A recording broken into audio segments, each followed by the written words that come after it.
കൈപ്പുഴ യുവ arts and sports ക്ലബിന്റെ നേതൃത്വത്തിൽ നാടൻ ചൂണ്ടയിടൽ മത്സരം സംഘടിപ്പിച്ചു. കൈപ്പുഴ കാറ്റിൽ നടന്ന 4ാമത് ചൂണ്ടയിടൽ മത്സരം മന്ത്രി വി. എൻ. വാസവൻ ഉദ്ഘാടനം ചെയ്തു. ഭാവിയിൽ നമുക്ക് പരിശ്രമിക്കാം. അതിനാവശ്യമായ ഫണ്ട് ടൂറിസം വകുപ്പിൽ നിന്ന് പഞ്ചായത്തുമായി ബന്ധപ്പെട്ട് സംഘടിപ്പിക്കാനുള്ള ഇടപെടൽ നടത്തുമെന്നാണ് ഈ സന്ദർഭത്തിൽ സൂചിപ്പിക്കാനുള്ളത്. അപ്പോൾ അങ്ങനെ ഒരു ഘട്ടം വരുന്ന സന്ദർഭത്തിൽ നമ്മുടെ ഈ മേഖല വലിയ രൂപത്തിൽ കൈപ്പുഴക്കാറ്റ് നാട് ശ്രദ്ധിക്കുന്ന രൂപത്തിലേക്കുള്ളൊരു ടൂറിസ്റ്റ് സങ്കേതമായി ഭാവിയിൽ മാറാനിടണം. ഇവിടെ നമുക്കിപ്പോൾ ഉള്ളൊരു പ്രശ്നം സ്ഥലപരിമിതിയാണ്. ഇപ്പോൾ ടോയ്ലറ്റ് സംവിധാനം ഉൾപ്പെടെ നമുക്ക് ഉണ്ടാക്കണമെങ്കിൽ സ്ഥലം നിലവിലില്ല എന്നുള്ളതാണ് പ്രശ്നം.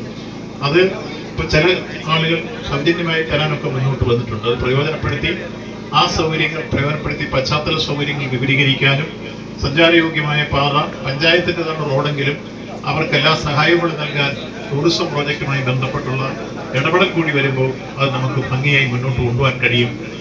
മത്സര വിജയികൾക്ക് 1ാം സമ്മാനം ജസ്റ്റിൻ ജോമോൻ തൊടുകയിൽ സ്പോൺസർ ചെയ്ത 20,001 രൂപയും ഷിബു പുളിങ്കാലയിൽ സ്പോൺസർ ചെയ്ത 15,001 രൂപയും 3ാം സമ്മാനം രതീഷ് KS സ്പോൺസർ ചെയ്ത 10,001 രൂപയും നൽകി. ഏറ്റവും കൂടുതൽ മീൻ പിടിച്ച വനിതയ്ക്കും ക്യാഷ് അവാർഡ് സമ്മാനിച്ചു.